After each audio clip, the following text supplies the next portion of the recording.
mainstream media. We are a child of circumstance and a response to the disaster that the mainstream media represent globally.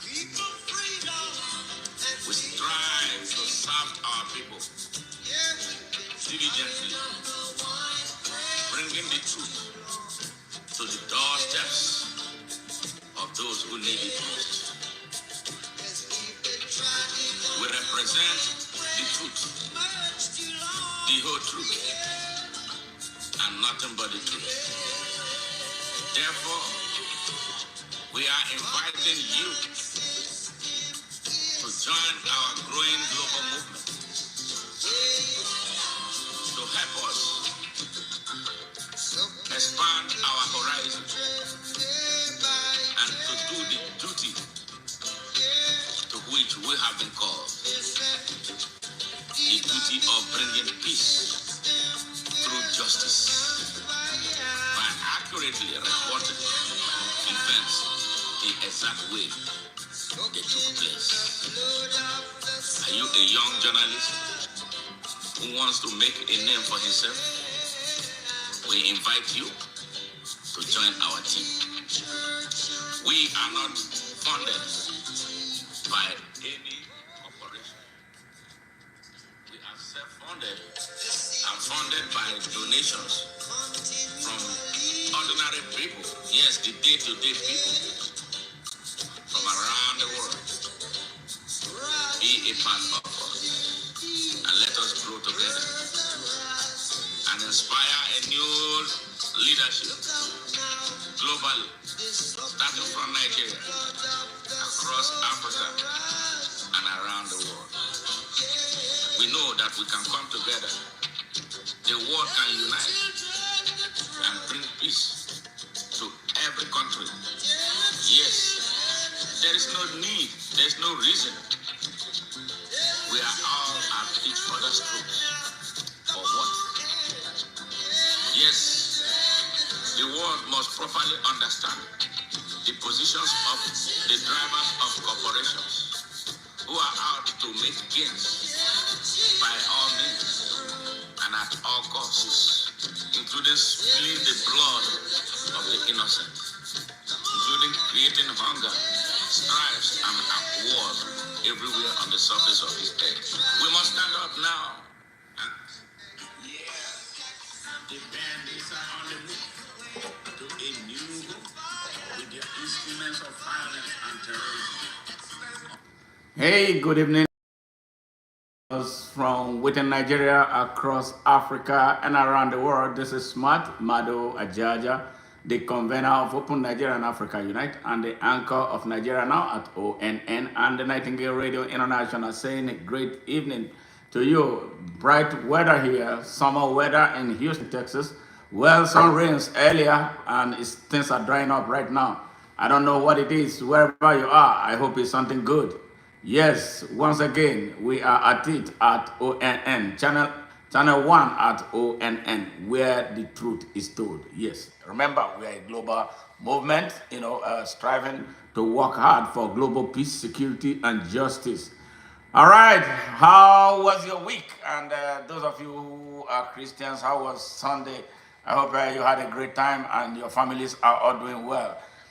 Traditionally, what we do here, if you are joining us for the very first time, we welcome you and make you feel wanted and loved and comfortable here. We don't hate, we don't support hate, we don't support discrimination on account of race, skin color, or nationality. This is a global movement for you, for those who wants to work for peace through justice on earth. So if you are joining us for the very first time today, I appeal to you, subscribe to our channel to help us grow and grow organically.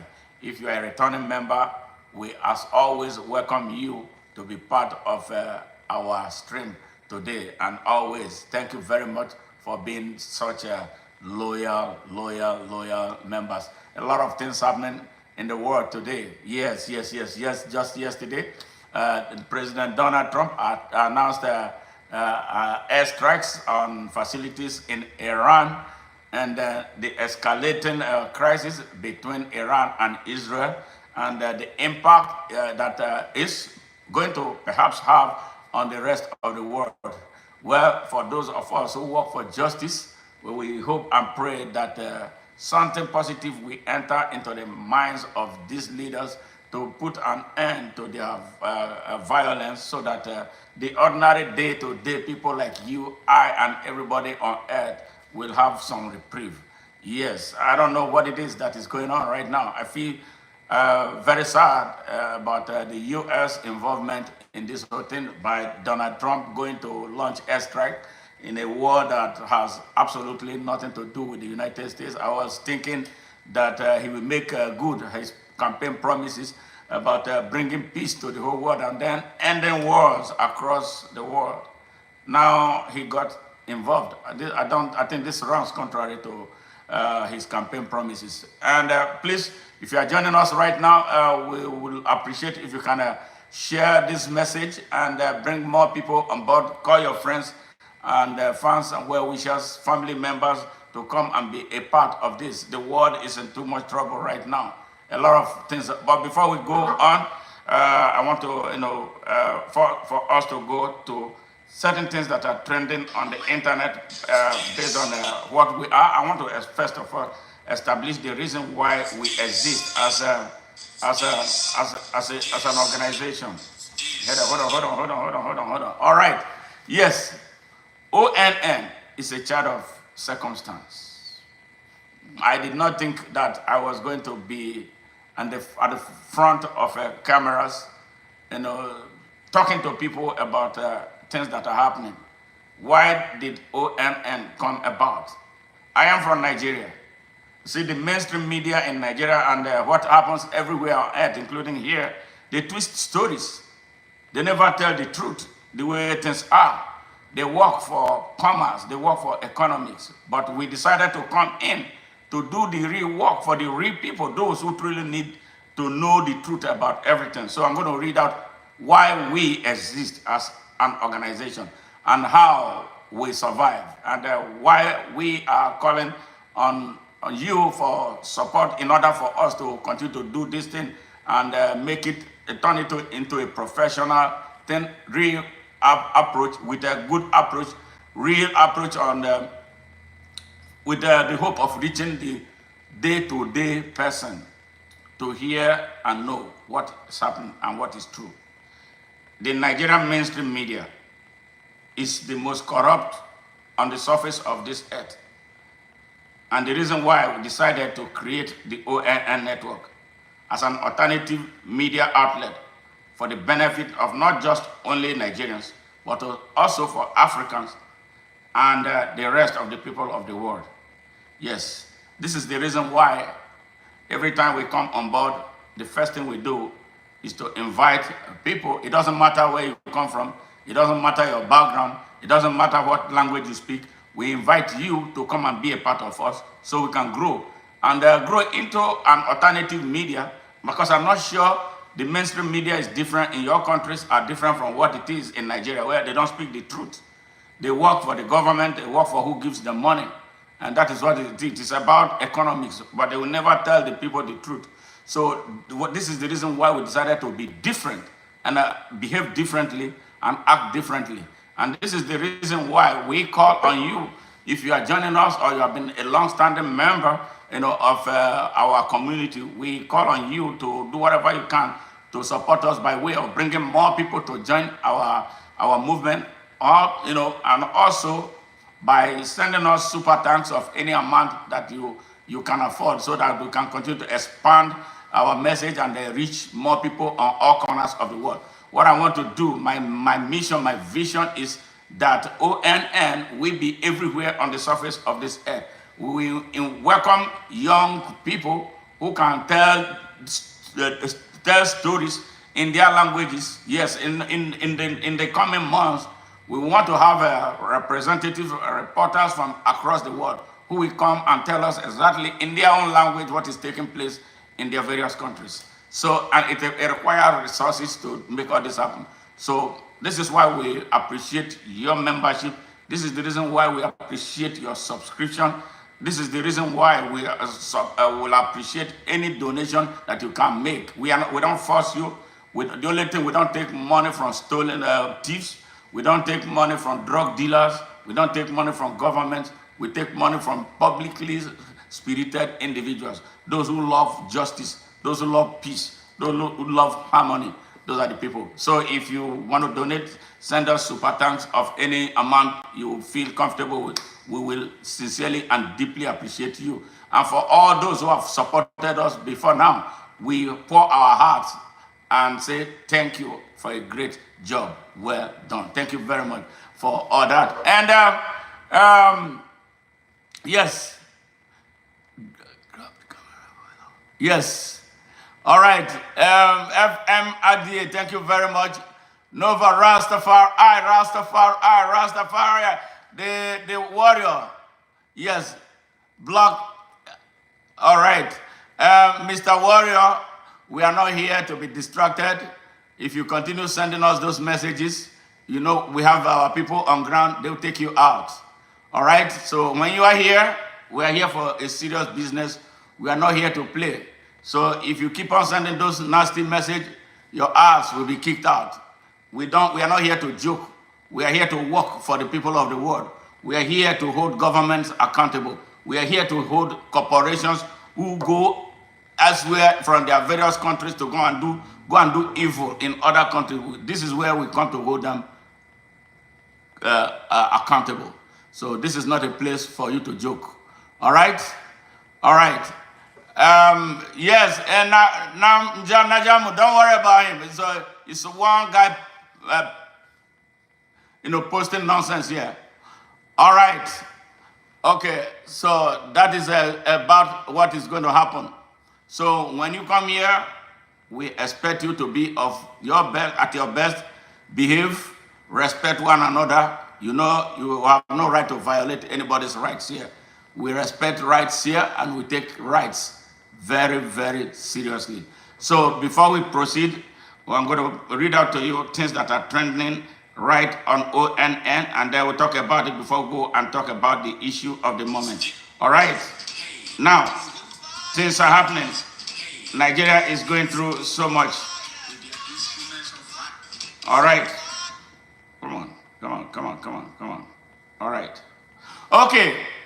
First on our agenda, what we are talking about today, a war is being declared against Nigeria by elites from a small group in Nigeria that is called the Fulani group. The Fulanis, some of them are Nigerians, original Nigerians. Some migrated into Nigeria.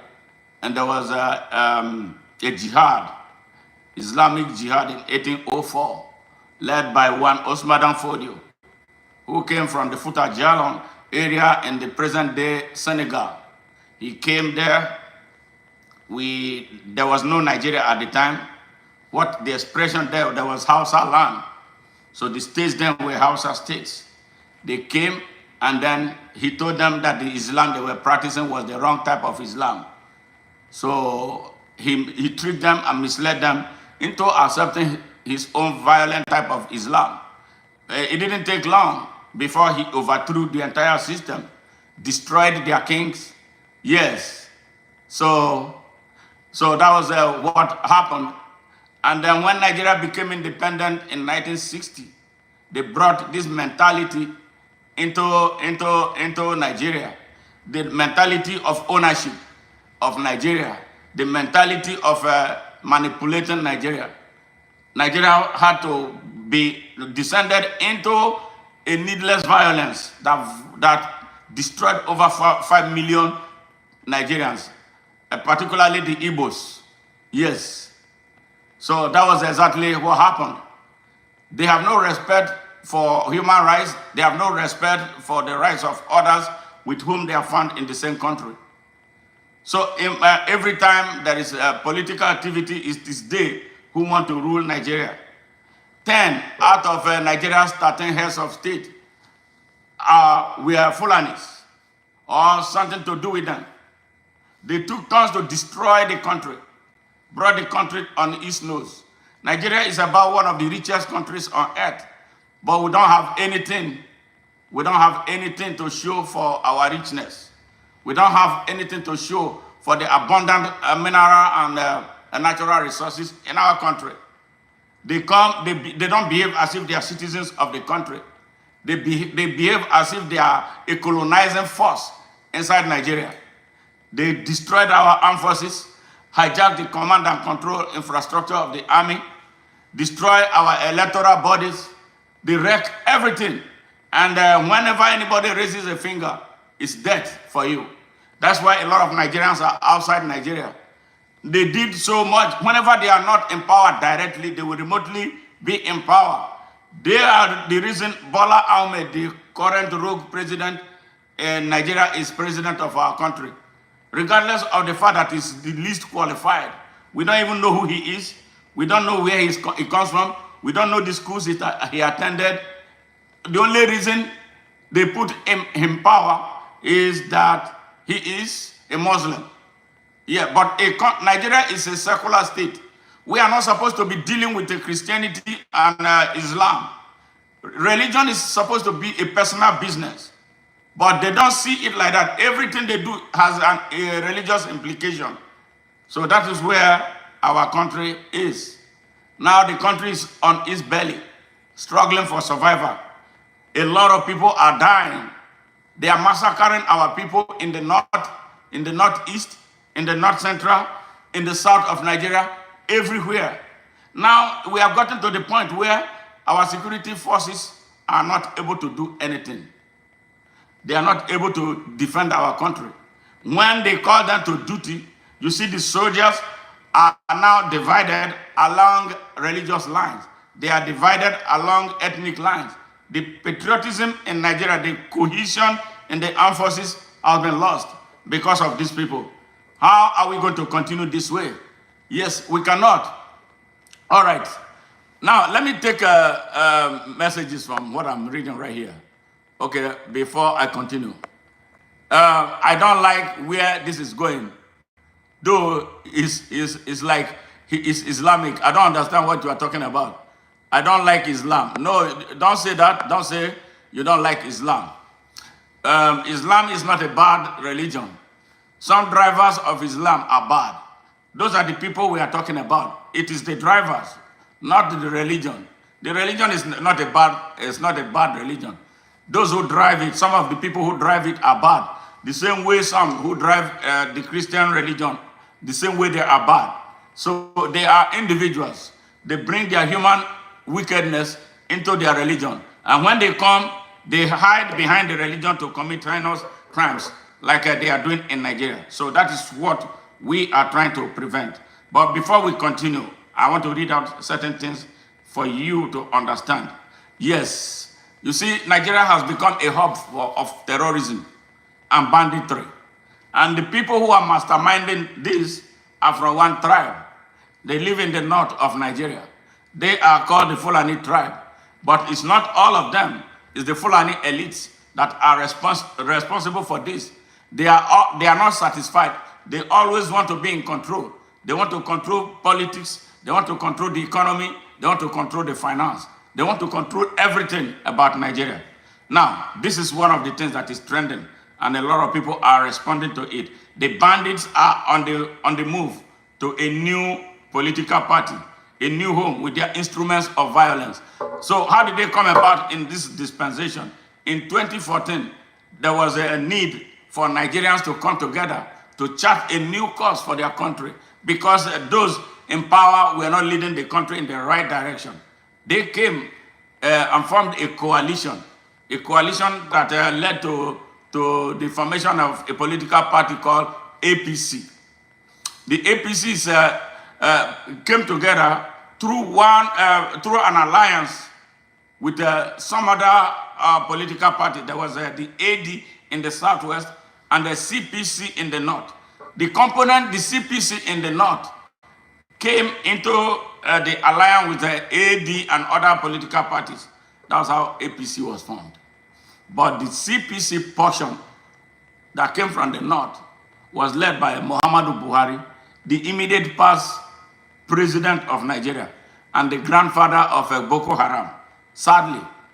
So, and they come, most of those people from the CPC portion of APC are religious extremists, ethnic bigot, yes, of a kind. So they overpower the party, hijack all of its control organs, and then advance this cause for terrorism. Terrorists were destroying our country. Muhammadu Buhari looked the other way. Yes, all the ammunition Nigeria bought to fight terrorism and insurgency ended up in private pockets. The army was involved too, because there are elements of them in the army. So it's a mess that Nigeria is going through. For 8 years, Nigeria went through an orgy of violence under the watch of President Muhammadu Buhari. So when his time was up, he decided that they were going to put power in the hands of another person. The people of Nigeria in that political party did not have the opportunity to choose who they wanted to choose. They shopped around and brought Bola Ahmed Tinubu. Bola Ahmed Tinubu lived here in the United States for so many years. He was involved in commercial drug sales. He was apprehended and prosecuted and found guilty here in Gary, Indiana. Yes. And then he paid a fine of nearly 500,000 US dollars. And the United States asked him to leave the country. He left and returned to Nigeria to become a state governor. He became a senator first, and later on a state governor for 8 years of Lagos State, the richest state in Nigeria. Yes, the richest state in Nigeria. Bola Ahmed Tinubu became governor. During these 8 years, he took everything in the state's treasury and actually personalized the state. He had property in Lagos. So that was how he amassed all the amount of money he needed to take on Nigeria. By the time it was time for him to be president, he was the one who helped bring Muhammadu Buhari to power with all his financial muscle. Yes, Buhari did not have any money. He funded his presidency, yes, presidential campaign. The first time he came in 2015. And that was how. Now, when Buhari finished his term, it was like he had to pay back Bola Ahmed Tinubu. He closed his eyes to morality. He closed his eye to due process. The presidential ticket was purchased with foreign currency. Dollars and pounds sterling were spent during the presidential primaries. Eventually, he became the presidential flag bearer of APC, where those who are masterminding terrorism in Nigeria are. And majority of them were Fulanis. Actually, not just majority, all of them are Fulanis. Those masterminding terrorism in Nigeria. They are from the north. They hide behind the north to cause mayhem in Nigeria. Every time you hear them, they say they are northern leaders. When you check the roll call of those who claim that they are northern leaders, all of them are Fulanis. They emasculated or they have emasculated the other ethnic nationalities in the north of Nigeria. It is they or nothing. They don't share. They are intolerant. So going back to the story, the election came. It was a disaster. The main guy who was supposed to win the election by all indices, yes, as the election was going on, they turned off the server for the electronic voting reports. And then all of a sudden, the server did not work anymore. And then violence started raining in places like Lagos and parts of the north, because a man who was not supposed to be president because of his tribal origin, Peter Obi, suddenly was surging in the polls. So they decided to end voting. By the dead of night, Bola Ahmed Tinubu was announced as a winner of an election that was inconclusive, a winner of an election that did not take place in many places, a winner of election that had ballots from several places not counted, a winner of an election where there was brazen manipulation, and alteration of results, shown, proven to the whole world. Yes, but then they have made up their mind what they wanted. They compromised the army. They compromised the traditional institution. They compromised the judiciary. They compromised the status of Abuja, the capital of Nigeria, which was stated in the Constitution of Nigeria that for you to become a president of Nigeria, you must win Abuja. Bola Ahmed Tinubu did not come close to winning Abuja. The man who won Abuja was denied access to becoming the president of Nigeria. That's where the problem started. Yes, they went and inaugurated him as a president of Nigeria. I remember the fake Sultan of Sokoto, Abubakar Sahad, yes, threatened the whole of Nigeria. He blackmailed the whole of Nigeria that hell will be let loose if Bola Ahmed Tinubu was not sworn in as president of Nigeria on May 29, 2023. That day came, they sent a lot of thugs, they sent a lot of killers to the city of Abuja. They occupied the whole place and scared the shit out of the whole Nigerians who had come out to protest because they are driven by violence. They have the army behind them. They control everything. So they beat the people of Nigeria back into their cocoon. And then within 2 years, they wrecked everything. The country, as we speak right now, is on the canvas. Insecurity has heightened. The economy crashed. Healthcare delivery system crashed. Energy distribution and power generation crashed. Everything in Nigeria has gone crashing. Now they are angry with him. I don't know for what reason.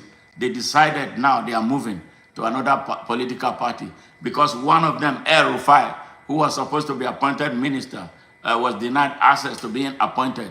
Since then, he has been raging, threatening fire and brimstone. He actually threatened because they are stuck in trade is violence. I remember what they did in 2015 when Jonathan Goodluck was president because they didn't want him and they tricked him to elect their Buhari, the terrorist mastermind. Yes, when they thought that he was not yielding, they went outside and imported Fulani mercenaries from across West Africa. They poured them into Nigeria. And then they started killing and destroying Nigeria from one village to the other. They are the reason they are behind Boko Haram. They have infested the whole country with mercenaries. And I can tell you, as it's already happening, that terrorist activities will heighten in Nigeria. I'm sure you are aware, since the past couple of months, hundreds of Nigerians have been murdered in the middle belt of Nigeria. The most recent one was the one that happened in Benue State. Yes, over 200 people were massacred in broad daylight and with the army watching. Even the army involved, some soldiers were involved in the massacre. Yes. Then Mr. Bola Ahmed Tinubu did not want to go and see the people who were murdered or the families of those. Eventually, he shamefully went there like a cat, a dog, and a hen beaten by rain. He got there. He could not even travel to go to the village where this thing happened. And you know the reason he gave? That the road was so bad. You are a president of a country. The road was so bad. It was the reason you gave for not going to see the victims of the mayhem that you are superintendent. It's so sad. This is where we are. Just as he returned to Abuja, they greeted him with another one. Yeah, a massacre that took place somewhere in Kano, a bomb explosion in Kano, and all that. So just to tell you how insecure Nigeria has gotten. And then in the middle of all this, my fellow countrymen and women are still telling me about 2027. Instead of waking up, instead of rising up to address this emergency, they are waiting for 2027 when they hold another presidential election. But I can tell you how many people will be left to vote in 2027. I don't even think that Nigeria will survive up to 2027 with the way things are going. And the people who are masterminding this are the Fulani elites, led by men like Saad Abubakar, Nasiru El Rufai, Abubakar Atiku, now that are forming a new coalition. So they are moving because I am not sure they will be able to do what they are used to using the APC platform. So now they are forming a new coalition. that they call ADA, for Democratic, something like that. But I am going to read something about that to prepare the people of Nigeria for the worst, because this is what they do. When they want to have their ways, they invoke violence.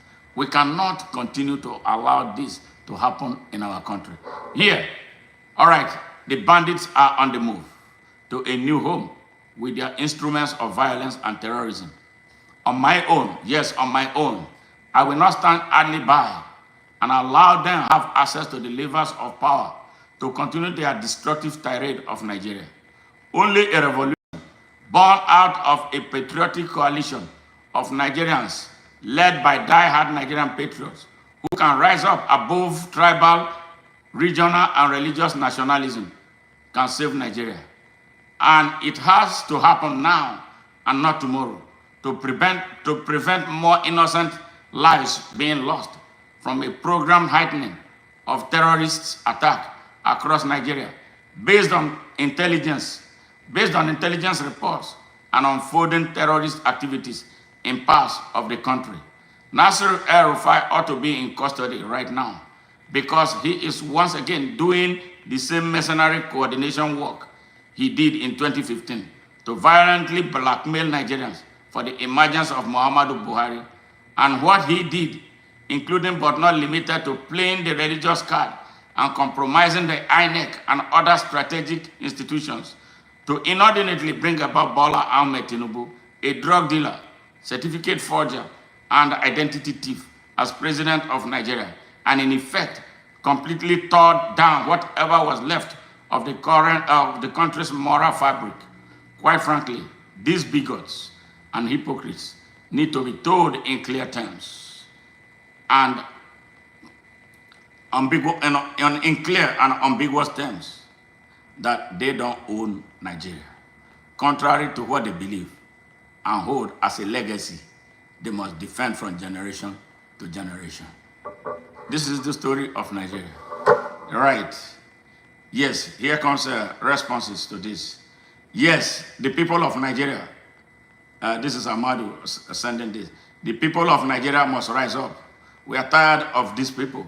They have destroyed many of our compatriots through their unguarded utterances and their greed. They have not done anything good for our country. Over 30 million of our people, young children, are on the streets. Yes, with them as leaders. What do they bring for us? Nothing but hell. We can't continue to support them. Their time has ended. They should go and find something else to do. Yes, that is one. Yes. Yes. Here's another one. This is Muhammad Yahya. Very unfortunately, these people have been allowed to control Nigeria for a very long time. The people of Nigeria must now come together and deal decisively with them. Yes, this is the state of Nigeria. And this is the reason we are making this broadcast. One little ethnic group with very obnoxious elites holding the whole country hostage. And you know what today? With what is taking place between Iran and Israel, and with the bombing by the United States. You know, those Nigerians, they don't protest out of knowledge or understanding of the issue on the ground. They protest based on one thing that a religious scholar or teacher will tell them, go to the street and start protesting and burning American flags. That is what they did today in parts of the north of Nigeria. This is how their consciousness rises. Yes, they will jump anything. Once you say it is Islam, that is it. That is it. We can't continue like that in that country. So this is the reason why the people of Nigeria must wake up and take their country. Why should a minority be controlling 250 million people? What is the population of the Fulanis in Nigeria? By the last census figure, their population stood below 10 million people. And you know the census of the whole of Nigeria is about 250 million people. So why should less than a fraction of less than of less than 10 million people hold Nigeria captive. And this is the reason, the question the ordinary Nigerian must answer. This is the question Nigerian politicians must answer. This is the question politicians from across Nigeria must answer. So when you go to the National Assembly, what do you go there to discuss? What do you go there to talk about? If you are a president of a country, what vision do you have for the country? Why is Nigeria the way it is? That Nigerians cannot exercise their rights to the citizenship of Nigeria. Nigerians are always on watch out. They are scared of opening their mouth and to say something.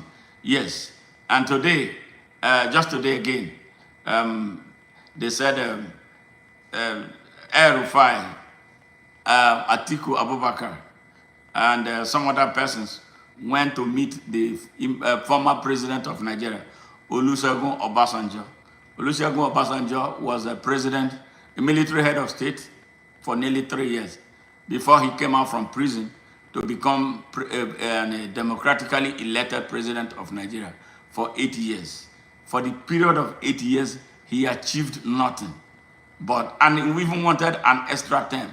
He wanted to change the constitution in order for him to have another term before he was resisted. And then he went into retirement.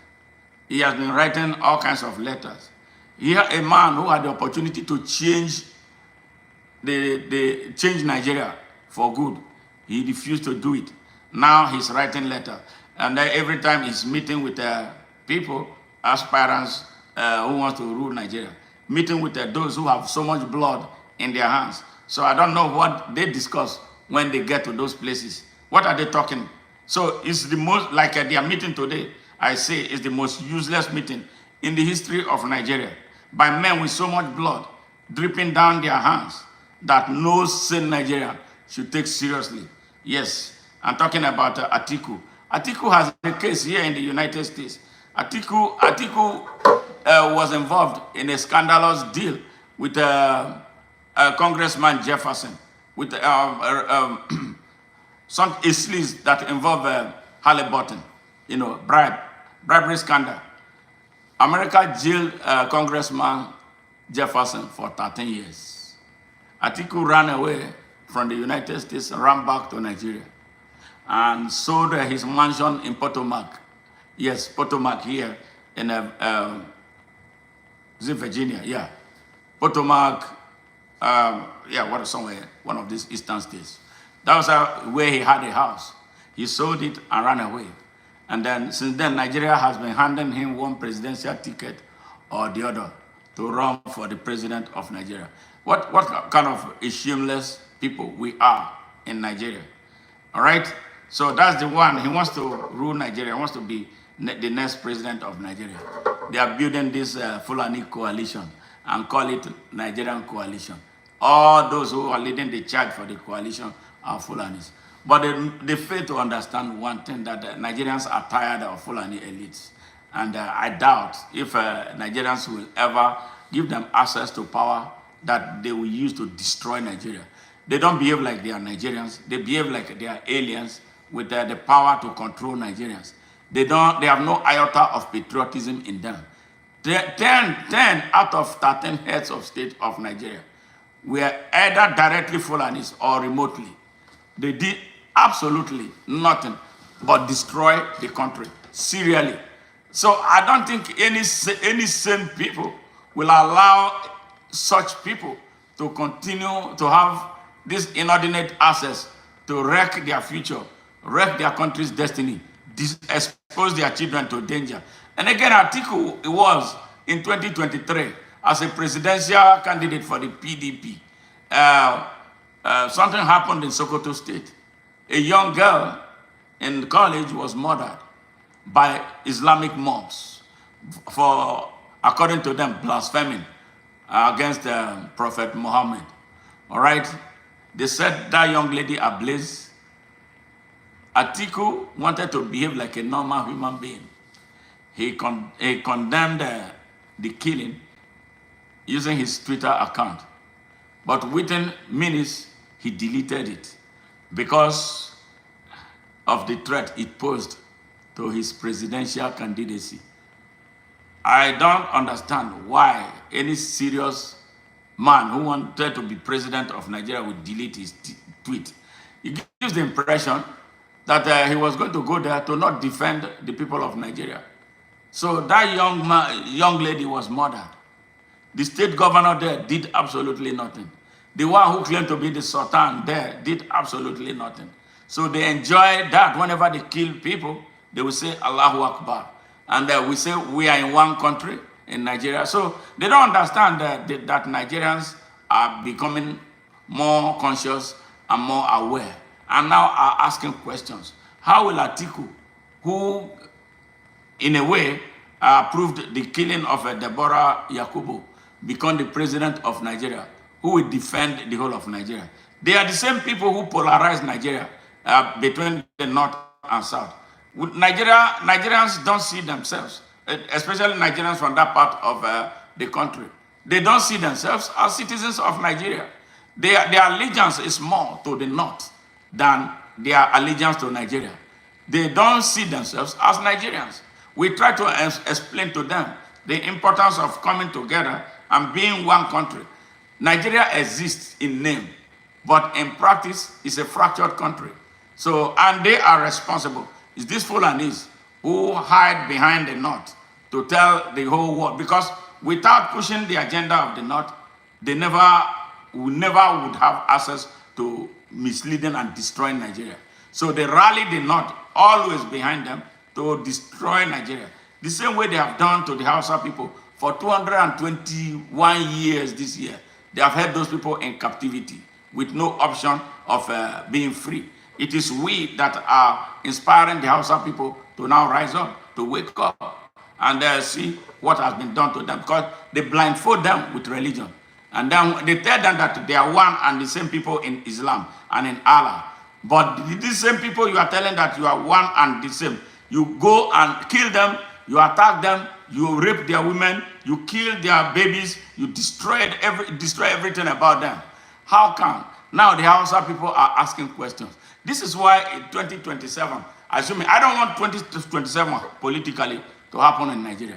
It would have been an interesting thing to see how the direction the Hausa people will go in an election that will take place in Nigeria going forward.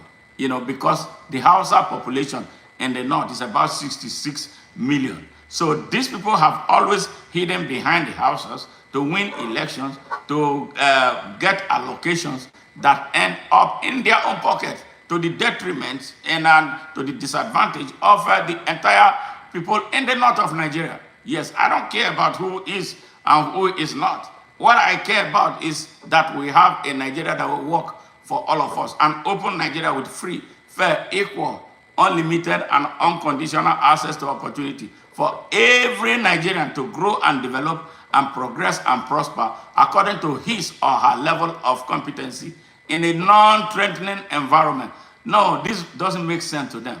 If there's no chaos, these Fulani elites don't survive. They survive in chaos. They survive by setting fire on the country. So we are telling them now that the overwhelming majority of Nigerians are tired of them, but they are not getting the message. El-Rufai is still on the illusion that he will do what he did in the past and get away with it. And the reason why Bola Ahmed Tinubu cannot rein him in is because he was one of those who used Islam to bring him to power against the opinion of the rest of Nigeria. So he cannot touch him. Yes, but the people of Nigeria will touch him. He already has started threatening violence. He has already sworn, in the name of Allah, that Bola Ahmed Tinubu will only be a president for one term. For what? I don't care. I want Bola Ahmed Tinubu to go this minute as I'm speaking. But it will not be because of El-Rufai. It will be because of a coalition of all Nigerians, but patriotic Nigerians, those who truly love Nigeria, and not hypocrites and bigots, not religious extremists, not idiots who don't believe in God, but use God's name to harvest and take resources of Nigeria and end up in their pocket. Tell me what any serious job that El-Rufai has done. What is his profession? Tell me what job Kwankwaso has done, to make money. Tell me the job Abubakar Atiku has done. Tell me the job Muhammadu Buhari has done. The only job they have done is to steal from Nigeria. They are the biggest thieves in Nigeria, come from the Fulani elitist club. They are mostly criminals, lazy. They don't want to do anything. Yes, but you see, the whole thing, they control the country's economy. They seize the NNPC, but Nigeria, they discovered gold in Zamfara. What did they do? They created terrorism around the gold. So the people of Nigeria will not have access to doing gold business. Yes, so that is why they prefer the Chinese. We have it. The Chinese help them. Other criminal rogue entrepreneurs from other countries will come and arm the locals, and then so that the ordinary Nigerian will not have access to that, to the gold. But the petroleum found in my Niger Delta, they mostly Fulanis, have oil blocks. I cannot have oil blocks from the oil that was discovered in my backyard. I am telling you, this is how unfair these people are. This is how wicked they are. They want it to continue. Because the people of Nigeria have been silent for a very long time. I don't know what they did to those before us. I don't know what they did to my generation in Nigeria. My generation in Nigeria is a very corrupt generation. They are never interested. They didn't ask questions. Sometimes we call Nigerian youth lazy. Yes, they are lazy. But they are lazy for a reason. Because they do not have the guidance that is expected. They have accepted that the Fulanis are dangerous and they can kill up everybody. So everybody is afraid of them. Now what is happening? Why do we have young Fulanis in forests across Nigeria? These elitist Fulanis, arm them. Yes, elitist Fulanis who are in politics, who are in private sector, are with this mission to violently overrun and take Nigeria. They arm the youths there from money that they stole from Nigeria. There are elites from other parts of Nigeria, including where I come from, that are stealing money, but they are not arming the young people there to fight back. And that was why I made a post yesterday on Facebook demanding of the youths to ask those that they have been looking up to for the leadership that they didn't have and still don't have, why they allow Fulani elites to carry AK-47 purchased by Fulani young men, to carry AK-47 purchased for them by Fulani elites. Why are the political elites from other parts of Nigeria who flees the country? Yes. Why are they not? Because they are greedy. So the country is in disarray right now. All of them will have an assemblage each of police officers guiding them. But the people are left unprotected. These unprotected people who are supposed to be asking questions, why they are leaving them unprotected. And then ask questions why these people who have been exploiting them think that they can be protected without them. So this is what is making the whole thing very interesting about Nigeria right now. A lot of questions are flying around the corner, for them. So this is why I don't see a prospect. I don't see a pathway to 2027. Honestly, Nigeria is in a logjam, and that the people of Nigeria, inside Nigeria right now, must be prepared to solve this logjam. The country is going through a security emergency that people are ignoring, but they don't understand the magnitude and the extent of how their country has been taken over, how their country has been surrounded by a tiny minority group in Nigeria, made up of less than 10 million people. Yes, some of my brothers and sisters in Nigeria will go to the national television and be talking nonsense. They don't go to their hometowns anymore because of fear of being kidnapped. Now they talk from on their armchairs in front of cameras about what is not going to happen. So I'm calling on them.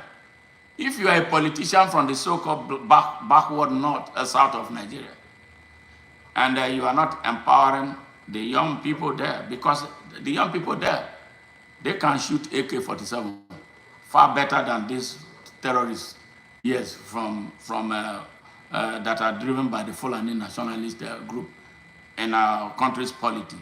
Yes, if you cannot guarantee the safety of these young ones, because we speak to them, they talk to us about their frustration.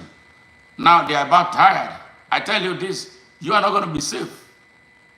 You are not going to be safe. If the Fulanis can arm their young ones to blackmail Nigeria, to intimidate the people of Nigeria, I don't see any reason why you must not do something. Yes, don't tell them to go and be praying. Jesus will never answer their prayer, because Jesus did not create the problem of Nigeria. Nigeria is not the only country on earth that talk to Jesus. Jesus is listening to, I would think if Jesus is a human being, he should be tired of Nigeria by now, because there's so much problem coming out of that country. A country that is so endowed with everything. There's no reason any Nigerian should be poor. There's no reason I should actually be here. You know, yes, there's no reason.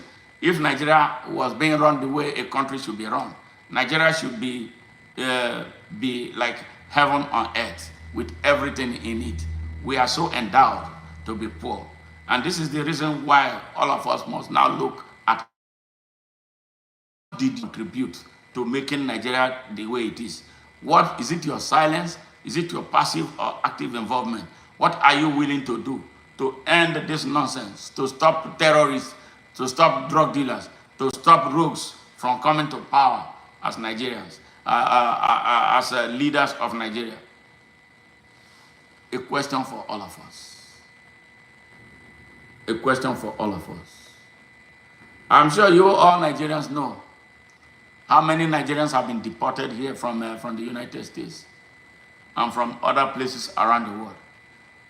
I don't know how much you know about the number of Nigerians in Europe right now doing nothing but begging on the streets and selling drugs, you know, in order for them to survive. Not because they want to sell drugs, because that's what they meet there, and they have to survive and be forced to do all kinds of criminal things to survive, and then earn bad name for the country. Yeah, all of us, we are seen as criminals when they first see us. When you say you are a Nigerian, the next thing that comes to mind is criminality. I face it. I have experienced this so many times, even though I am not a criminal. In fact, I nearly slapped a man in an aircraft taken off from Houston. You know, I was talking in pidgin to someone, and then he happened to be a white man who had lived in Nigeria. And then the question he asked me was so annoying that I nearly lost my cool, thinking that all of us, every Nigerian is a criminal. I'm not a criminal. The Nigerians who are criminals are very few and infinitesimal. It's the media of the West that help them, you know, gain this notoriety and bring the name of the country to disrepute. Again, no thanks to the bad leadership we have in Nigeria. So it's time to flip it. And the only people who can flip it is me, you, and those who are patriotic, those who have accepted Nigeria as our country, and not the Fulani elites who are more Arabic, but they don't want to live and go to the Arab world and live. Let them go to hell and live in Saudi Arabia. Let them go to Yemen. Nigeria is not their country. They don't take it as their country. That's why they on purpose run it down. Yes, and run away. Their children are not there in Nigeria. That's why we talk to the Almajiris in the north. That's why we talk to the Hausa people. Yes, these people who torment you, they oppress you, they repress you, they exploit you, they take everything from you in the name of Allah. Their children are not there. They don't believe in God. They don't know Allah. Allah does not know them. They are evil. They are wicked. So stop following them. Unite with the rest of Nigeria to wrestle them finally and put them out of business of ruining our country. No Fulani elites that behaves like El-Rufai, that behaves like Abubakar Atiku, that behave like Saad Abubakar, that behave like a lot of them should have access to being anything politically in Nigeria. Yes, they should go and dust their CVs and look for jobs. Don't give them access to power anymore. And this is why we keep telling Nigerians, stop selling your votes. You sell your votes to criminals. You sell your votes to terrorists who cannot defend you. Those who will plan to destroy your country, take your future and rob it. Yes, those are the ones who have been voting into power. And they have accomplices everywhere in the country who will accept money and do whatever they want them to do. Yes, to your detriment and to your disadvantage. So the people of Nigeria, the best thing is to unite. Stop these religious things. Nigeria has the highest number of churches on earth. Yet, we don't have salvation. Yet, we present some of the poorest people on earth. It tells you, Nigeria has quite a number of mosques with liars as preachers. So how will somebody who listens to Gumi be a good Muslim? You will never be a good person listening to Gumi. Gumi is not a good man. How will anybody listen to Sa'ad Abubakar be a good person? He is a businessman. He's a merchant. He exists, to exploit you for his economic gains. That is why you should not follow them. In fact, they are your enemies that you should rise up against. Yes, they have been misleading you. So as they are talking about alliance, please, let them build the alliance, but don't populate the alliance for them. The alliance is for evil and not in the interest of Nigeria, because they are not good men and women. They are evil people. Just as they brought Buhari, what do you call it? Bola Ahmed Tinubu to power. And they got paid for it. They did not do what they did for free. All of them collected money, including the fake Sultan of Sokoto. He was paid a lot of money. Yes, to make the statement that he made. A drug dealer, yes, with so much blood in his hand, is now your president. Isn't it time you rose up? Isn't it time you start asking yourself questions? Why do you exist as a human being? Yes, in Nigeria, your country, yes. Our youth are most capable of doing things. Give them the right type of leadership, and they will fly. They are not stupid. Nigerian youths are some of the brightest youths in the world. But the politicians in Nigeria turned them into fools and stupid people. They turned them into criminals. They are not criminals. No Nigerian young person is wired to be a criminal. The reason why Nigeria is the way it is because of the bad choices we have been making. So it's time for us to right our wrongs and bring our country back to contention again. Nigeria has veered off because the country has no men and women of moral compass to lead the country. Nearly everybody is a liar. Everybody is a criminal. Every Nigerian politician is a thief. A thief. Otherwise, why will a part of the country is burning and you feel that it's not your business? Yeah, because it's not your immediate place. Yes. Wow. Yes, Nigerians, it's in our hands. It's in our hands. It's in our hands to change this country. It's in our hands to take our country away from the hands of rogues who are driven by everything but the zeal to serve Nigeria. Yes, it's in our hands. We have been responsible. We are responsible for what has happened to our country. We don't have any other person to blame. No citizens behave the way most Nigerians behave. Yes.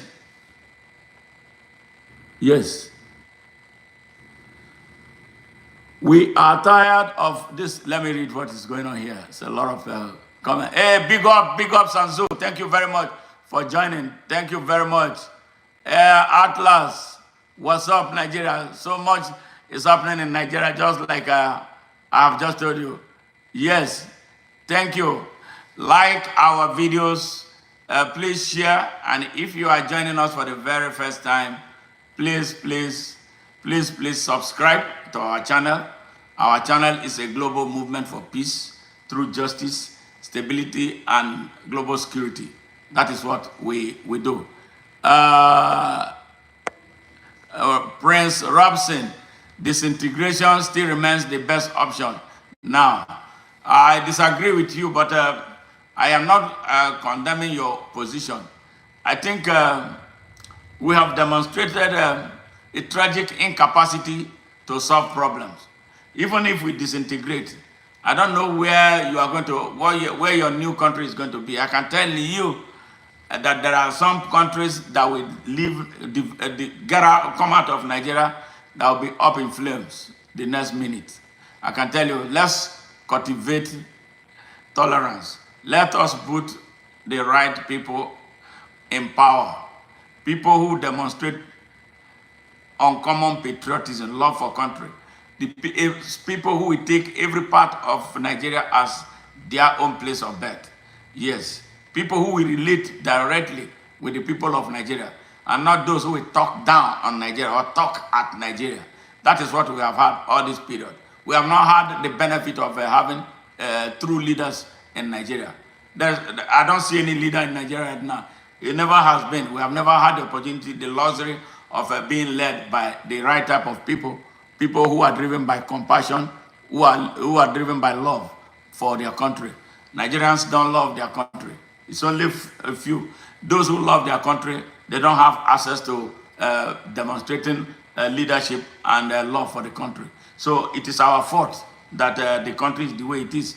So now, what we are saying now is, it is interesting, it's important for every Nigerian to get involved. Don't register and not vote.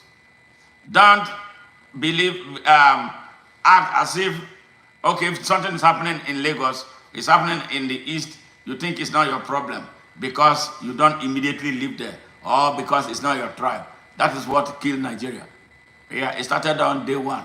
So we do not see the country as our country. If we see it as our country, there's no reason Nnamdi Kanu is still in jail. Yeah, Nigerian people are not uniting together to say, this man stood up for justice. Nobody, but except a few Igbos from where he comes. Yes. So the country is scattered. It's actually disintegrated, not physically yet, but we want that type of a band, one man with clean hands, with the right attitude, with abilities, with competency, with knowledge and courage to do right, and with exceptional content of character. Yes, exceptional content and strength of character required to lead a country and required to build, utilize, expand, extend, and sustain capacity beyond himself, unlike what we are seeing right now, beyond himself, for the benefit of the country and the type of leadership that we revolve from generation to generation. That is how great countries are built. That if you are in Dubai, that is how Dubai got to where it is. If you are in America, this is how America, with all of its imperfection, got to where it is. But as we stand right now, Nigeria is in total darkness. We have not even taken off. It doesn't look like we have really had the conference that will put us on the pathway to progression. We are not there yet. Why? Because we put criminals, we love criminals, we love violent criminals, we love thieves, we love animals, we love beasts as our president. Good people. You will say professor, high intelligence, we go and elect a criminal, a roadside criminal, as his representative. And then he expects a stellar performance. It's impossible from that angle. Yes, nobody is forcing them to sell drugs. Benefits and housing available. So why do they sell drugs? Lady Z, why do they sell drugs?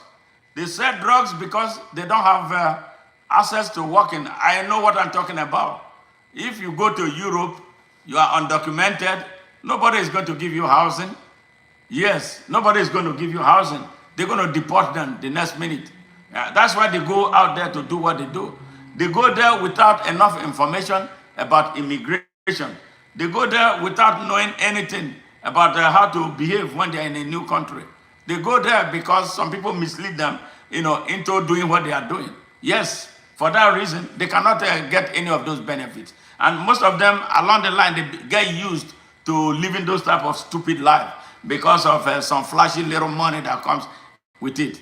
They don't want to go and regularize themselves and do the right thing. I know a bunch of them who are in jail. I know a lot of them who are in concentration camps. Yes, because there was a time I was talking a lot to the Italian government because of what happened in my hometown. Yes, some of them, a lot of them will call me because I was at the center of all that. They will call me. I spoke to the Italian authorities more than 500 times between 2012 and 2017, about young men who were going through immigration procedures. And they will call me, the Italian authorities will call me to ask me questions of the claims, what they claimed was responsible for their migration. And I helped a lot of them, get approval. I corroborated their stories so that they'll be given permanent stays. A lot of them stayed there because of me.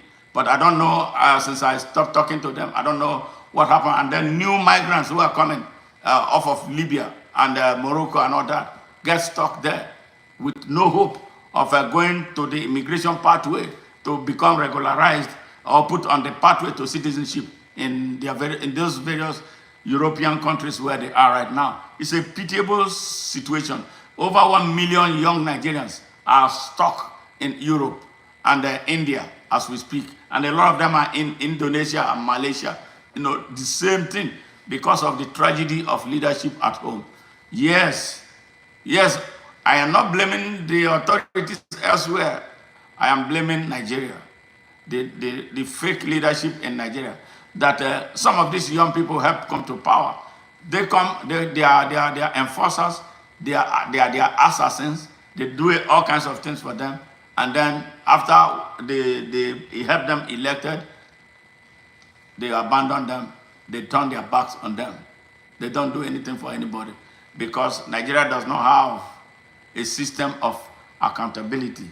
And the young people of Nigeria believe so much in government that everything the government says is right. They forget that the government is driven by human beings, especially mostly criminals. Yes, they are not able to make a distinction between the state, which they should defend, and the government. You see, that is the ignorance. We've been teaching them, trying to teach them to make a distinction between the state and the government. The state, yes, you have to defend. The government, you don't owe any obligation to defend any government. Yes, your job as a citizen is to hold every government accountable in any area where you feel they are not doing well. So that is the thing. The government is not a god, but unfortunately in Nigeria and perhaps most of Africa, they see governments as gods. That is why these criminals have the audacity to do whatever they like to the people unchallenged. So now, if you are listening to me as a Nigerian from Nigeria, wake up. And this is why we tell you about the importance of organizing. Don't think it is not your problem. It is your problem. It is my problem. It is our problem. Don't think that when people like me are talking, some think we are stupid, some call us all kinds of names. Some align with the government to destroy their own future. Yes, because they don't understand their rights. They don't know that they have basic human rights, which include the right to life, their right to choice, their right to freedom of expression, their right to freedom of association, their right to worship whatever they decide is God, the way they want to worship Him, and their right to self-determination.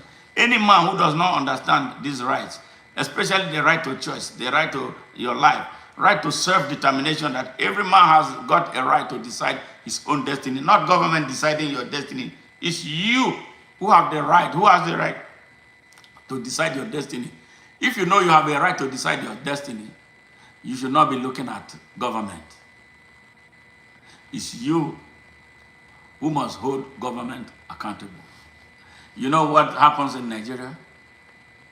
The people of Nigeria are afraid of government. But here in the United States and elsewhere, those who sold us democracy, The governments are afraid of their people. So, I don't know how else to say it. I've been saying it to Nigerians. Why are you afraid? They are so afraid of Bola Tinubu. They are so afraid of their fake governors. They are so afraid of their fake legislators. They are so afraid of their fake, even the stupid local council chairman. Our people are scared of them. They worship them as they worship God. So when they see me, people like me talking to them like they are babies, like they are talking to them like a human being, they don't believe that it's me, or that they would think that I'm out of my mind, talking to them. Who are they? For instance, a thief that I know is a thief is president of Nigeria. You want me to respect him or bow down before him, lie down before him, give him thumbs up when he's destroying my country? I understand that I'm a stakeholder of Nigeria. But how many Nigerians know that they are stakeholders, that they have to fight and defend their stakes? That is why these stupid, ragtag, Fulani elites have taken over our country. Everybody is scared of them. Nigerians are so scared of these tyrants that they should come together to overpower and stop them forever. Yes, this is the thing. But if you are a Nigerian listening to me now, know ye that you have all these powers to stand up to any person, be it in government or anywhere, that is destroying your country. When you keep them quiet, you become an accomplice of evil. Like most of us have become accomplice of evil that these Fulani elites have perpetrated and want to perpetuate in Nigeria. Our silence, our conspiracy of silence is treasonous. Our conspiracy of silence is treacherous. Our conspiracy of silence is criminal. You see, Nigeria is our mother. Nigeria is our father. I am not sure that there is any same man who will see his father being slapped in the streets of Nigeria. Even if you are useless, you are the most useless person. You see somebody slapping your father on the street of Lagos, then you give that person high 10, high 5. You will fight. But this is what most Nigerians don't understand. That Nigeria is our mother. Nigeria is our father that we must protect and that we must defend. We are not defending Nigeria. We are joining those who are destroying her to uproot her. Nigeria is bleeding, crying from all of its orifices. Yes, that Nigerian mother, that Nigerian father is gasping for air. He's in an emergency room right now. Yes, with no reprieve. All of us have abandoned her. Yes, all of us have abandoned him. Yes, why? Because we are afraid. One, two, because maybe perhaps we are benefiting from her destruction, his destruction, or for her exploitation.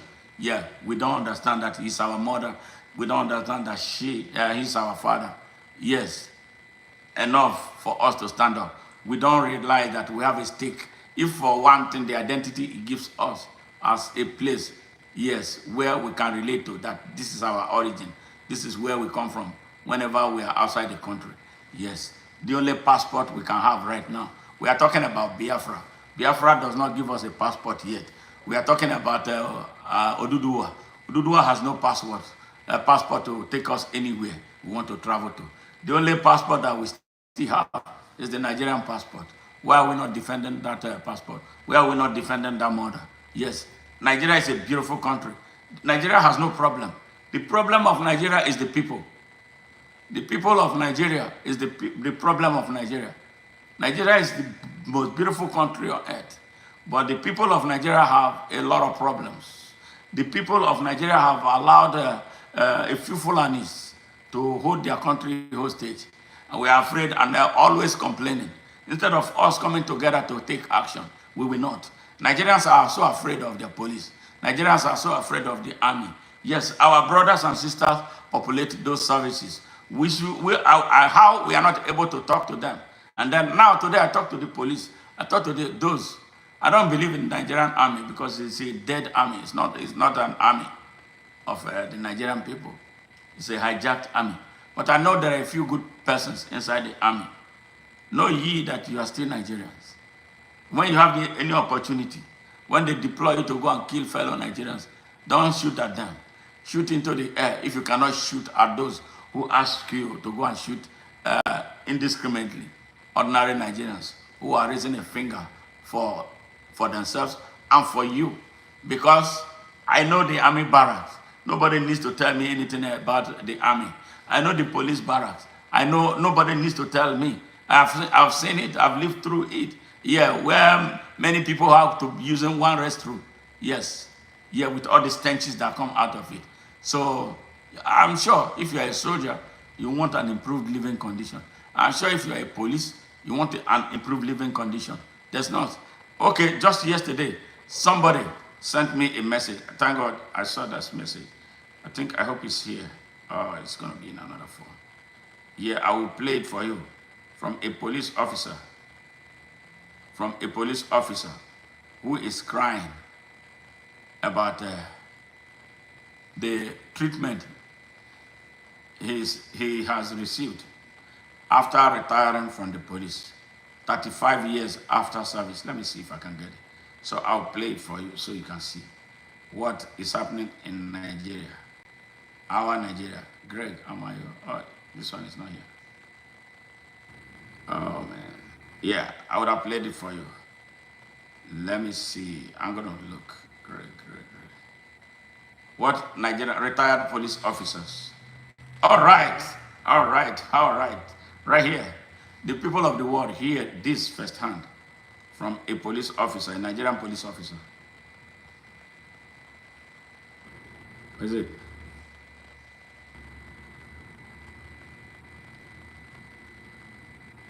Yeah, just give me a minute. I don't know why it's not. Nigerian police. All right.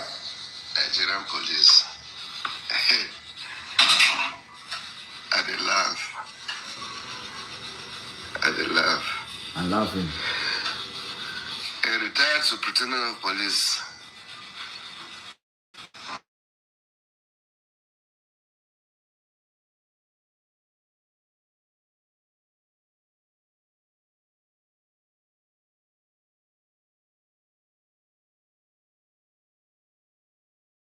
October 1st. Since then, nothing has been.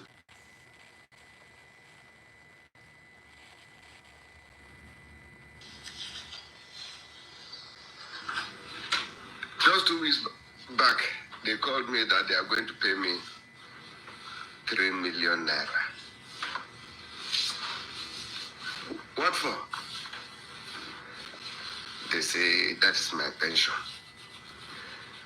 Lo and behold, the 3 million naira is not just all the whole pension. That 1 million naira is my arrears for the time I retired to date. Then 2 million naira is my entitlement.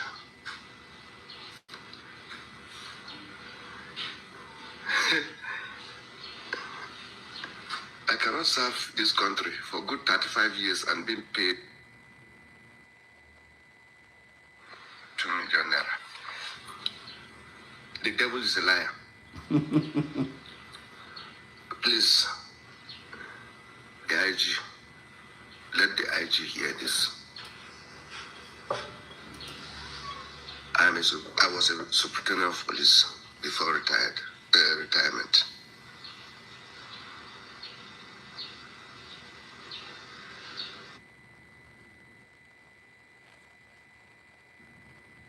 Yeah, network is hampering this transmission. I don't know why.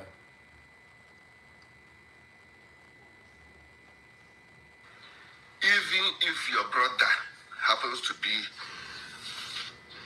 a police superintendent of police today and he is being asked to take 2 million naira home as a retirement benefit, ask yourself if it will be well. I am not collecting that money. I am not going to collect that money. Let my service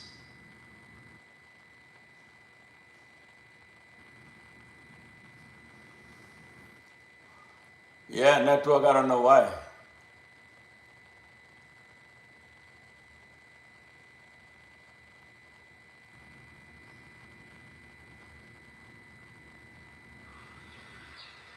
be in vain.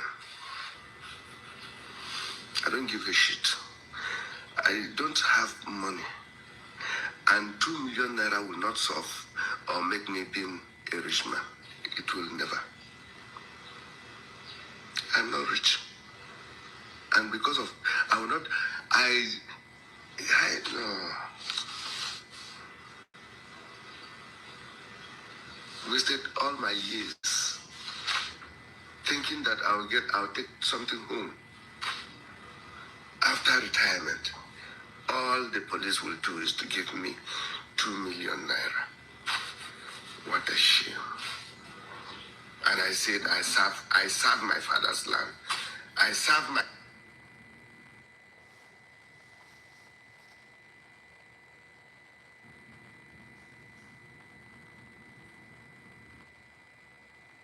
country wholeheartedly.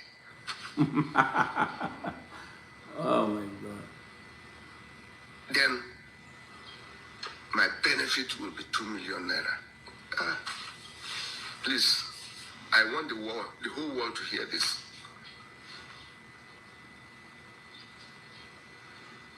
2 million naira. The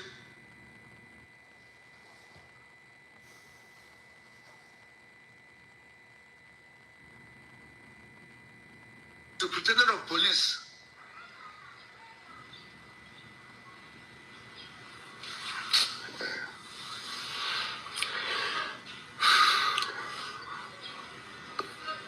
I want the federal government to do something about this too.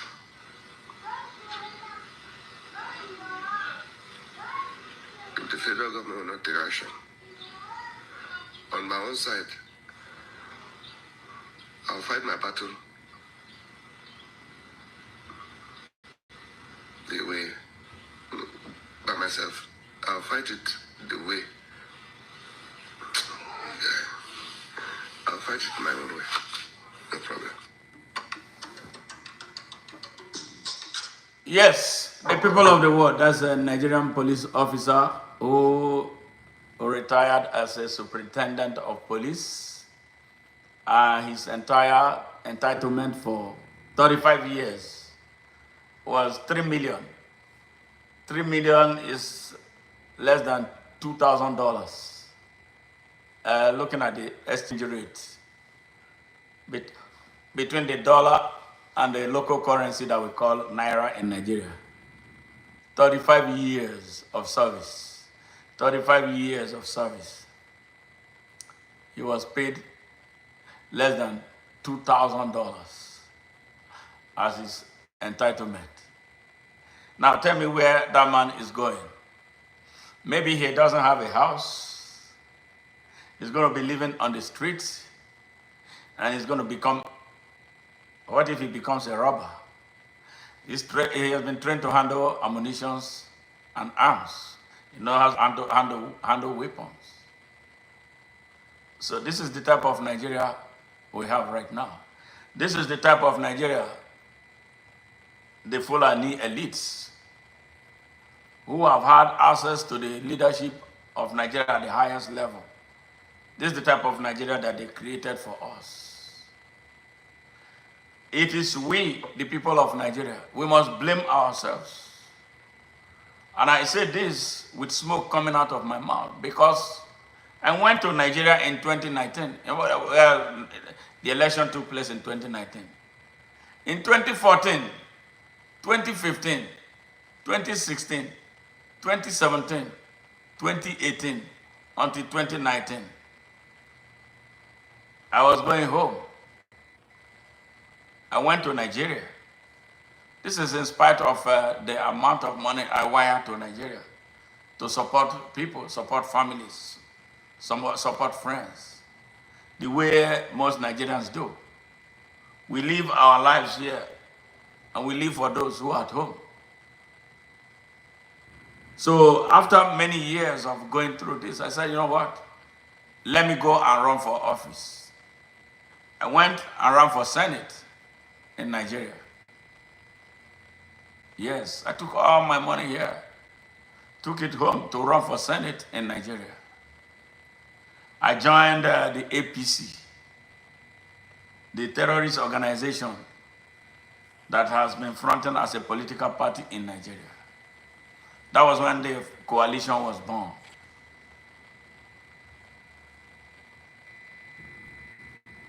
Yes, I joined. They quickly recognized me. This guy came from the United States. They called me Americana, and they saw me immediately as a threat. They marked me, and they passed the message down to the people in the political party that I chose, the ordinary people. Some came for my money. They want to eat dollar. They want to take my dollar. That was what actually was their incentive for coming around me. You have to pay them money for everything that they do. You pay Nigerians money to be responsible citizens. Because that's been the culture that these Fulani elites have planted in their minds, that they have to be purchased. People sell their votes. You can't go through a party nomination without paying money. I remember one of the party leaders asking me to come and roof his house in order for him to support me to become a candidate. I remember one that I thought was a responsible man. When I first met him, he told me, you are the one of those that we are looking for. Young, vibrant, purpose-driven men. He said, I've been following you for years. Your message is in sync with what is taking place in Nigeria today. We will need strong men, good men like you. So I was so happy that I secured the endorsement of a powerful man like this. So when the time came, I reminded him that I was coming. You know what he told me? He said, you must pack your pocket full of dollars. Yes, that was what he told me. I thought he was joking. By the time I got home, he was demanding 20 million naira from me for only him to support me. And he has collected money from other aspirants. So if he collected 20 million from me, he collected 20 from another, he collected 20 from there. So he would have made 60 million right there without doing a damn thing. So I told him, no, I was expecting you to support me. That was what you told me when I first met you. He said, no, it doesn't work like that in Nigeria. If you want to run for office, you have to have money. You know, that's how it works. That is how good leaders are shoved down the road in Nigeria. That is why good people will never have access to leading Nigeria. That's why the real Nigerian leaders are not anywhere near the pathway to leading Nigeria. That is why criminals are the only ones in charge of Nigeria. That is why a drug dealer like Bola Ahmed Tinubu, a certificate forger, an identity thief, a fraudster like a Bola Tinubu, is today the president of Nigeria. He has stolen the country blue-black. Yes. That is why El Rufai is rearing his ugly head. And that is the reason why Atiku, who stole so much, who sold the country's alien companies to his cronies and put the real value in his pocket. And then he wants to come and position himself to lead. You see, this is the reason why I say we, the people, are the problem. The trouble, the fraud against the good leadership in Nigeria starts from the political party level. Why should I pay 40 million naira to buy a party nomination form? With all the abilities, with the competency, the knowledge, and the courage to do right that I have, with the stellar content of character that I have, with the knowledge that I have to create jobs without blinking. Yes. Why should I pay? Now they know that maybe some of us don't have the money, and then where we have it, like if I have it, I'm not going to pay any party 40 million to buy a political nomination form. For what? So this is where the trouble starts. Are we willing to make amends? Are we willing to look at our electoral laws? Are we willing to remove all these obstacles, to access to good leadership? Are we willing to make those reforms, electoral reforms,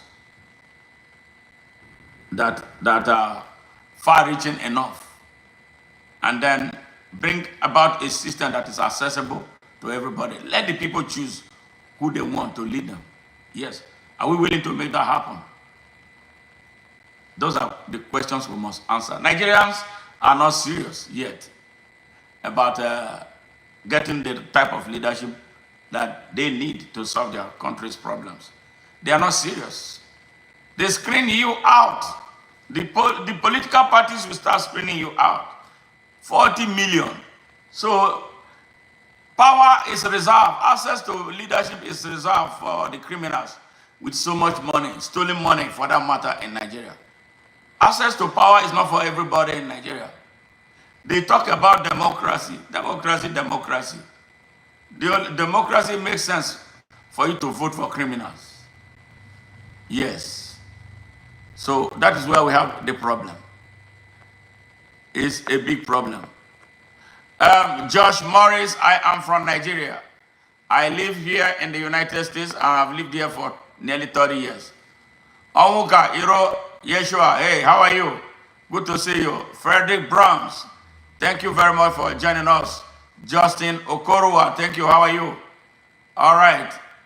Power to the people, absolutely. Beautiful Struggle podcast, thank you very much, we appreciate you. And all those who have joined us here today, we have been talking about the situation in Nigeria, what the Fulani elites, the damage that they have brought upon our country, and their insatiable greed for power. Even as they have destroyed the country, they want to continue to mess the country up. And this is the reason why we are asking Nigerians to start thinking before they allow people like that to come to power in Nigeria ever again. They are divisive, they are hateful, they are savage, they are intolerant, they are deceitful, they are liars, they are fraudsters, they are hypocrites, they are bigots, and they are extremists. They have no respect for basic human rights. They have no respect for fellow Nigerians. They don't see themselves as Nigerians. They see themselves as this superior power from the above, that they are not. Where they got this wrong impression that they are the senior partners in Nigeria is something that I find very difficult to understand. A people less than 10 million, the elites from there want to continue to control our country in perpetuity. Yes. Hey, Kevin Moore, how are you? Thank you very much. So it's time we, the people of Nigeria, stood up and decide the direction our country must go. It is within our purview. We have the power to make that happen. We must look at ourselves. How have we fared as individuals? Yes, individual Nigerian citizens. Has our silence before now helped us? Are we willing right now to do something differently from standing or sitting on the fence? Why a few people are destroying our country? Hey, Tonza, how are you? Thank you very much. Everything is everything. Yes, we are talking about Nigeria. That is what is good right now. We are talking about how some elites from a minority group have created an apartheid infrastructure with which they have retarded the growth and development of Nigeria. And we are calling on the people of Nigeria to stand up and assert their rights to the citizenship of Nigeria. We want to bring about a Nigeria that will lead a charge for the reunification of Africa, because Nigeria has become one of the biggest obstacles to the unification of Africa. No thanks to the country's tragedy of leadership. So this is where we are right now. Yes, so Nigerians from the east, west, north, and south, you must stand up for your country. You must stand up for your right. You must stand up for your right to life. You must stand up for your right to choice. You must stand up for your right to freedom of expression. You must stand up for your right to freedom of association. You must stand up for your right to your freedom of worship. And you must stand up for your right to freedom or the right to self-determination. You must stand up for your right to the citizenship of Nigeria. And you must demonstrate responsibility to Nigeria. You must know that you owe Nigeria the civic, moral, constitutional, and spiritual duty to defend Nigeria at all times against destruction by any Nigerian, regardless of his size and stature, and regardless of his God that he worships, and regardless of where he comes from, because it is your right as a stakeholder. Every Nigerian is a stakeholder in the affairs of Nigeria. Don't consign your right to anybody. If you facilitate like we have facilitated for a very long time, our country will continue to go down. You must know now that the right to self-defense is a universal doctrine approved by the Almighty God. Yes. So you must not stay aloof and allow some group of people to come and destroy your country. Yes. Yes. You must. You must. Yes. You must. It is our time. Yeah, Newman, you said, put down that conqueror's flag by you. A free country. I don't understand what you mean. Maybe you may have to rephrase it so that I can clearly understand you. All right? We are talking about what makes nations great and why Nigeria is stuck. That is what we are talking about right now. Yes. So once again, I thank all those who have taken their time to be here in this stream. We appreciate your presence. And I'm calling all those new persons who are visiting us for the very first time to please subscribe to our channel, share our messages, feel at home, and in fact, join our membership, if you like what you heard. And again, I urge you to go back to our live streams or messages that we have shared on our channels before now to look at what we represent and the work we have done to this minute. We have a lot of exciting revolutionary messages, over 1,600 of them, recorded to date since 2020 when we first launched here. So we are a serious movement. Thank you. Greetings from Burkina Faso. Free land where no conqueror is welcome. I don't know what you mean. All right, Neymar, which country is that? Which country are you from? Tell me. All right, so that's where we are. So if you are joining us for the first time, please subscribe to our channel. And you don't have to essentially agree with everything we say. All right? All right, so, you are from Serbia. Welcome. How is Serbia today? So, if you want to take extra step to help us expand our horizon, increase our presence, everywhere on earth. We will appreciate if you can send us super thanks of any amount that you can afford to help us advance the cause of this message for global peace, global justice, and global security. That is what we represent. So if you join us, be sure that you have joined a progressive movement, a progressive global movement for peace, justice, security, and stability. Yes. You need to get along with Russia. They have resources for you. I have nothing against Russia, and I have nothing, absolutely nothing against any country on earth, because I believe that everybody, every human being, every country has a right to be here. So I don't represent any country that is against China or Russia. I have no problem with any country. Every country has a right to exist on earth. So I guess maybe you are reading something wrong. I don't have any problem with any country. Yeah, I have a problem with those who perpetrate injustice. I don't care which country that is. Yes, if you are unjust, you will receive a hammer from me. That is how I represent. So thank you very much for that, for your input right there. All right, so feel free to communicate with us. Feel free to share our messages. Feel free to support our work. It's a global work. We don't mind having you out there in Serbia as a part of us. So I hope before you leave, you subscribed. I see a lot of people have subscribed. So I'm using this 3 minutes to call on you, for those who have not subscribed to our channels to do so. We do have discussions on countries from around the world.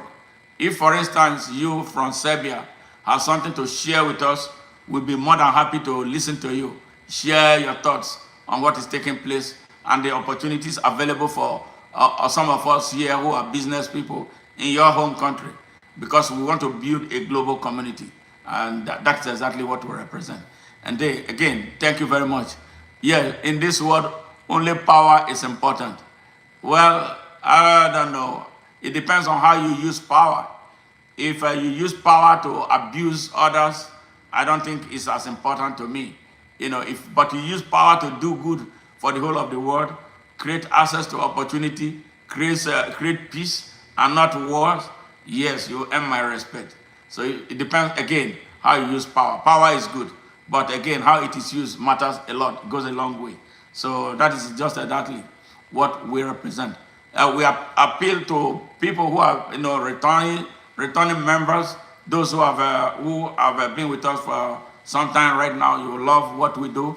We'll appreciate any support that you can give to us to expand our message and bring it to the door of those who truly need it so desperately. Thank you very much. Yes. Newman, you say you don't find justice possible. Justice is possible with the right people who are thinking right about the whole of the world. And that is why the Almighty God is so justified with what he does. And that is why the Almighty God does not discriminate. That is why he gave us a very beautiful world to develop. But men choose to run it down because of their greed and because of their corporations. So the earth is supposed to be just.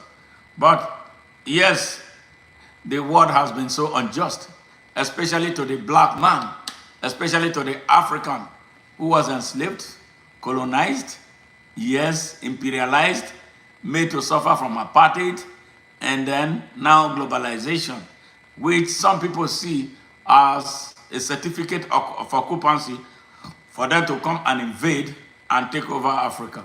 Yes, that is why people like me will exist. That is why people will always ask questions. In this world, you said only power is important. No, I disagree with you.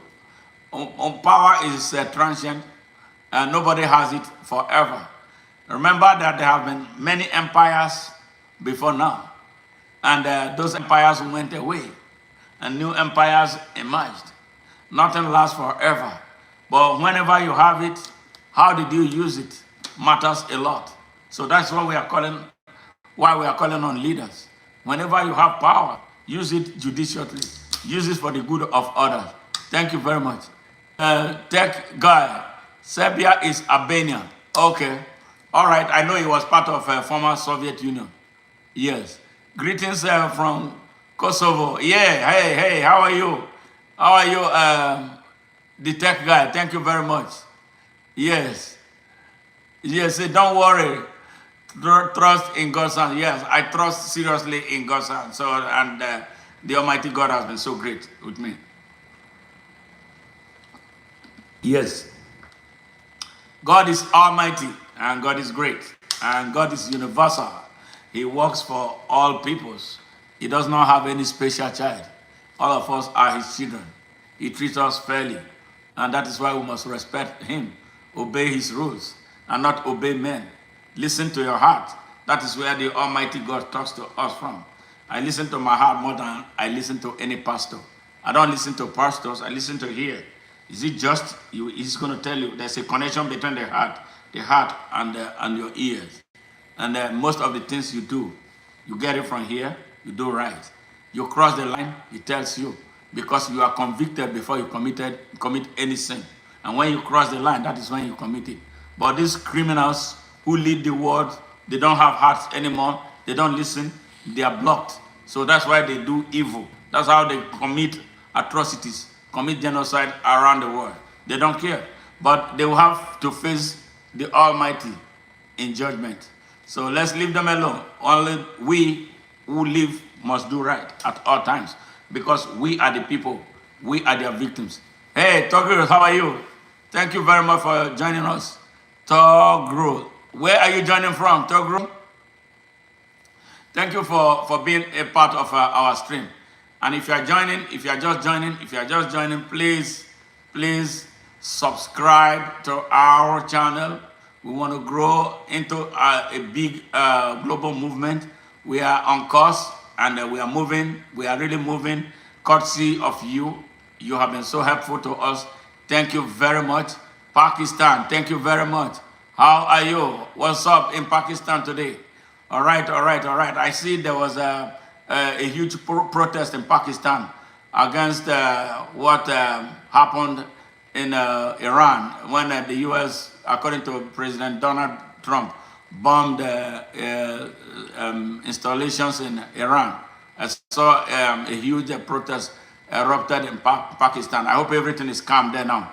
All right. Okay, so thank you very much for joining. And if you are from every and anywhere, please join us, subscribe, send us super thanks, become our paid members. We'll appreciate you, because that is how exactly we grow. We grow through subscription. We grow through your support, through super thanks. We grow through your membership. We'll appreciate to have more members so that we can continue our work. Yes, he said in major cities. Absolutely. I saw them on TV. Yes. I hope we come to a solution. I hope we reach a solution, because we don't want what had happened in the past to repeat itself. We don't want another war. We don't want no more war. So we want peace, and genuine peace through justice for everybody. Thank you very much. Yes, Ali, thank you very much from Pakistan. So, yes, we appreciate all of you. So we've been talking about Nigeria and what is taking place in that country. Yes, Nigeria has been polarized between the North and the South, not because the people want to be polarized, because some politicians want to divide the people. And the reason is because that is how they survive. With peace and harmony, they are out of business. So, but when there is chaos, they benefit. They make gains. Yes, they frustrate the people. They exploit the people. They emotionally blackmail them. They take money from them financially.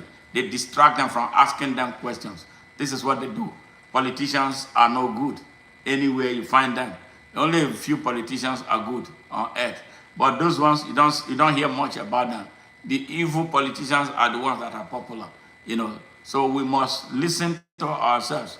We must learn how to choose leaders, when the time arises for us to choose. Nigerians have been making terrible, terrible hell of mistakes, choosing the wrong people as their leaders. People who come to power and start punishing them.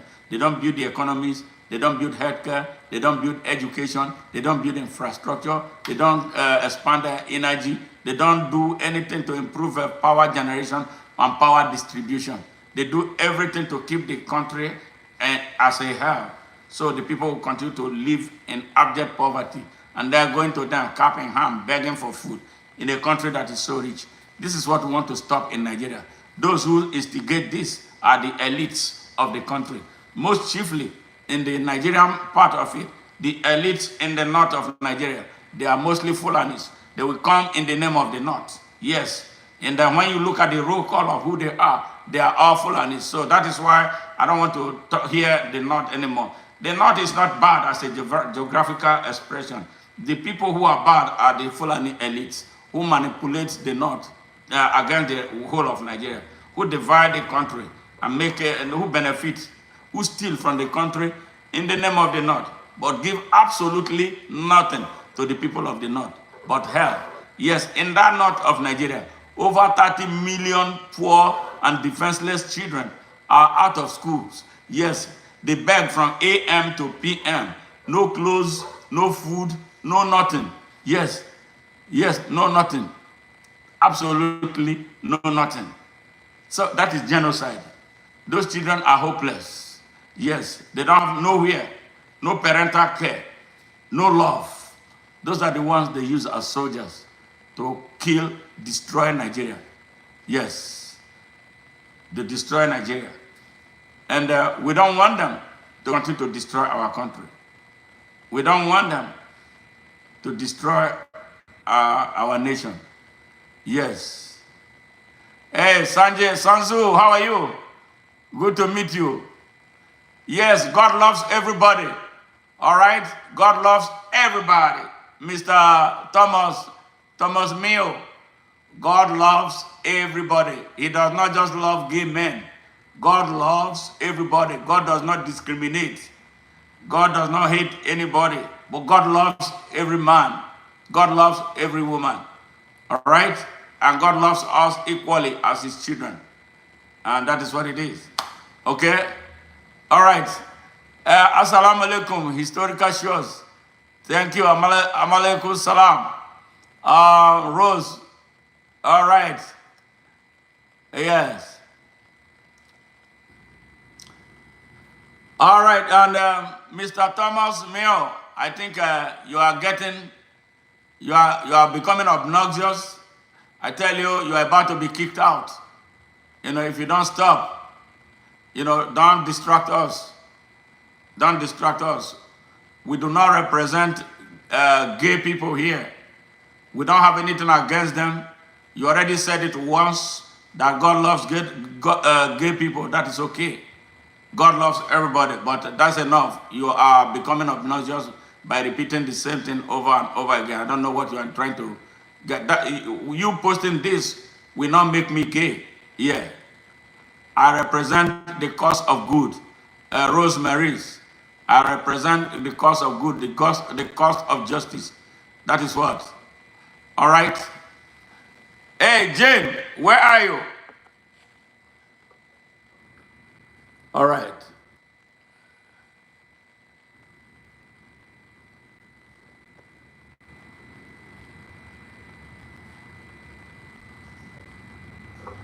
All right. Yeah, already banned. It's banned. It's gone. It's gone. It's a distraction. Yeah, it's a sick man. All right. So, thank you very much, Super Hayes. I appreciate you, man. Thank you. Thank you. All right. All right. Some people come to cause distraction. He's bored. He doesn't have something to do. He should have gone to a pub to drink himself into stupor if that's what he wanted. But that's what it is. We are talking about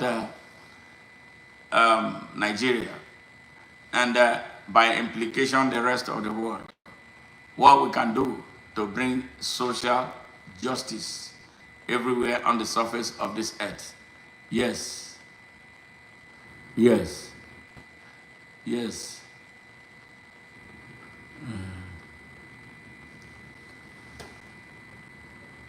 Yeah. This one has to go too.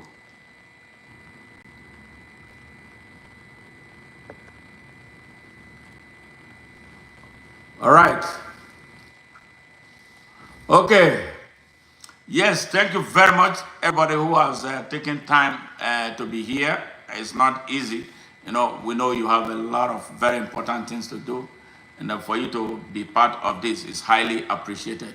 So we encourage you to subscribe to our channel, share, and then share your perspective, give us your opinion, and don't forget to subscribe and join our membership, and also send us super thanks if you like what we are doing. It doesn't matter what you can do. We'll appreciate it. It will help us help somebody and expand our work. Have a good day, brother, and may the Lord be with you. Thank you. You too. God be with you. All right. So thank you very much, everybody who took time to be here. And we talked to the Nigerians who were part of this.